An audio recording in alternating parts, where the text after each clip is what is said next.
non è che questa cosa poi mette in crisi eventualmente il governo? Ma io penso che comunque ognuno si assume le responsabilità delle proprie scelte. Io da capo politico del movimento sosterrò il risultato che verrà fuori da quel quesito.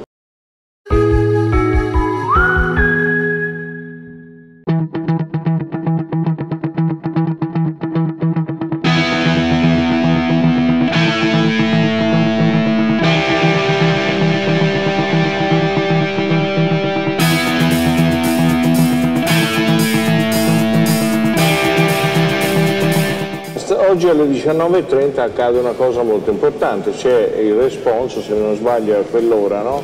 Della piattaforma Rousseau, la votazione sulla questione 18 e Salvini.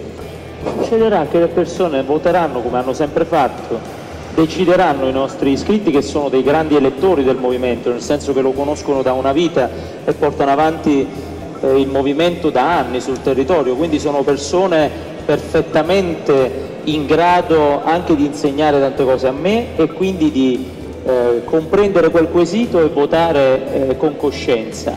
Io da capo politico del movimento sosterrò il risultato che verrà fuori da quel quesito. Qualcuno si è lamentato del quesito perché si dice sì per dire no, si dice no per dire sì.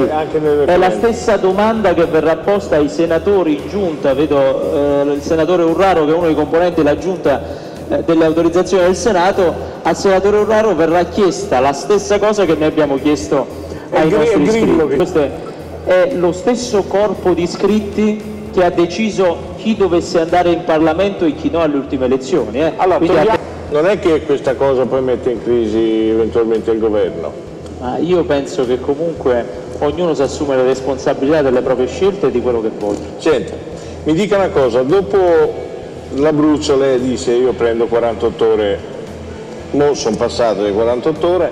Ho pensato a due cose, una è quella a cui penso sempre e ribadisco anche qui, che a giugno del 2017 abbiamo preso il 12% alle amministrative, 6 mesi dopo il 33% alle politiche, quindi lo dico per la speranza dei nostri detrattori, chi spera che il movimento sia finito perché non va bene alle amministrative basta guardare la serie storica e trova, chiamiamolo spread, tra il risultato politico e quello amministrativo, ma questo non è una giustificazione. Io credo che il movimento si debba dare un'organizzazione e se la debba dare a livello territoriale e a livello nazionale, perché questa organizzazione, che non è necessariamente una struttura, è una cosa che da capo politico ho rimandato per troppo tempo, ma anche le elezioni politiche in cui abbiamo preso il 33%, io avevo creato una organizzazione momentanea della campagna che è stata efficace ed efficiente su tutto il territorio, poi si è dissolta dopo la campagna, adesso si tratta di dare un'organizzazione permanente, avrà bisogno di un po' di tempo ma ce la possiamo fare.